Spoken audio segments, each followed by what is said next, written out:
নমস্কার, আমি অ্যাস্ট্রোলজার মনীষা শাস্ত্রী বলছি।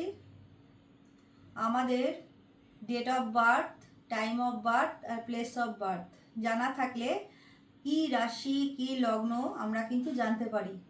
তারপরেও বর্তমান সময় কিসের দশা চলছে, কিসের অন্তর্দশা চলছে আর কিসের প্রত্যন্তর্দশা চলছে সেটাও জানতে পারি। কিন্তু অনেকের ক্ষেত্রেই সঠিক ডেট অফ বার্থ বা টাইম জানা থাকে না। সেক্ষেত্রে যেহেতু তারা জানা থাকে না, সেক্ষেত্রে তারা কিভাবে চলবে বা সময়টা কেমন যাবে বা কোন গ্রহ তাদের খারাপ আছে বা কোন গ্রহ তাদের নেগেটিভ রেজাল্ট দিচ্ছে, সেগুলো কিন্তু অনেক সময় জানা সম্ভব হয় না। কিন্তু প্রত্যেকটি মানুষেরই কিন্তু কি বারে জন্ম সেটা কিন্তু জানা যায়, মানে তাদের জন্মটা কোন বারে। কারুর যদি রবিবারে জন্ম হয় সেক্ষেত্রে কিন্তু কিছু নিয়ম কানুন ফলো করতে পারলে কিন্তু অবশ্যই ভালো থাকা যায়। যাদের জন্ম রবিবারে হয় সেখানে কিন্তু রবি গ্রহের মন্ত্র আছে, ওং হ্রাং হ্রিং হ্রং স সূর্যায় নম। এই মন্ত্রটা আপনারা অবশ্যই পাঠ করবেন। 250 গ্রাম গুড়, 250 গ্রাম আটা আপনারা অবশ্যই যে কোনো ধর্মস্থানে দান করবেন। রবিবার যদি জন্ম হয় অবশ্যই চেষ্টা করবেন রবিবার দিন নিরামিষ আহার গ্রহণ করতে। এবার যাদের জন্ম সোমবারে হচ্ছে বা সেখানে যদি সোমবারে জন্ম হলে চন্দ্রর এটা হচ্ছে চন্দ্রের এফেক্ট দেয় বেশি, সেখানে যদি চন্দ্র নিচস্থ থাকে, পীড়িত থাকে, দগ্ধ থাকে, সেখানে কিন্তু অবশ্যই প্রত্যেক পূর্ণিমায় আপনারা চেষ্টা করবেন পায়েস রান্না করে খেতে। অবশ্যই আপনারা 2টো রূপোর মাছ তৈরি করে নিজেদের মানি ব্যাগে রাখবেন। অবশ্যই আপনারা এই সোমবার দিন নিরামিষ আহার গ্রহণ করার চেষ্টা করবেন। আর চন্দ্রের যে সোমবারে আপনারা চেষ্টা করবেন শিবলিঙ্গের মাথায় অবশ্যই বেলপাতা সহযোগে দুধ অর্পণ করতে।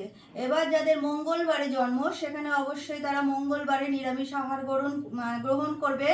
তামার 2টো পয়সা সংকল্প করে নিয়ে আপনারা অবশ্যই একটি আপনাদের নিজেদের মানিব্যাগে রাখবেন আর আরেকটি আপনারা অবশ্যই জলে ভাসিয়ে দেবেন।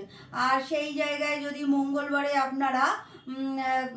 আপনারা যদি গুড়, তারপরে হচ্ছে মুসুরির ডাল এগুলো দান করতে পারেন, তাহলে কিন্তু অবশ্যই ভালো মানে রেজাল্ট পাবেন।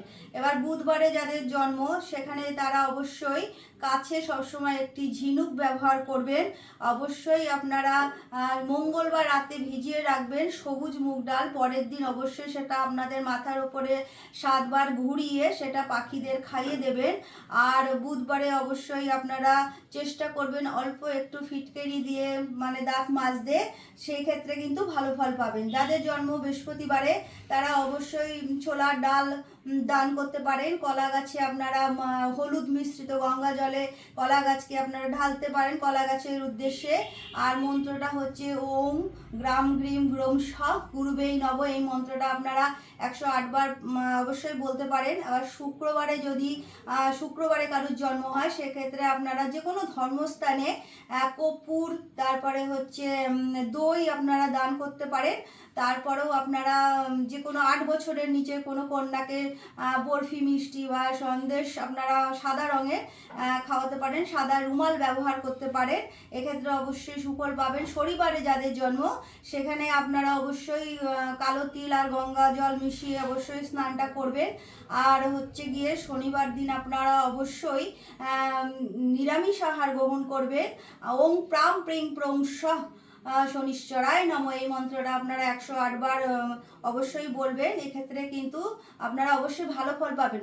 এই যাদের যে বারে জন্ম তারা সেই বারটায় কিছু দান ধ্যান করবেন, সেই বারটাকে একটু মানবেন, দেখবেন অবশ্যই সেই গ্রহগুলোকে আপনারা নিশ্চয়ই পজিটিভ করতে পারবেন। আর পজিটিভ করতে পারলেই কিন্তু ভালো রেজাল্ট অবশ্যই পাবেন, ভালো থাকতে পারবেন, সাফল্য আর সৌভাগ্য অবশ্যই লাভ করতে পারবেন।